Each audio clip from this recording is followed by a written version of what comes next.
জন্য আপনার সহযোগিতা দিদিভাই কেরালার জন্য সহযোগিতা দিয়ে যাবেন, দাদাভাই কেরালাবাসীদের জন্য সাহায্য দিয়ে যাবেন। আপনাদের সহযোগিতা একান্ত কাম্য। কেরালাবাসীদের জন্য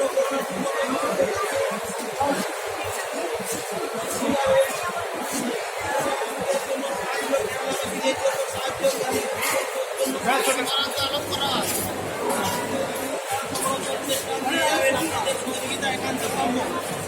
আপনাদের সহযোগিতা একান্ত কাম্য।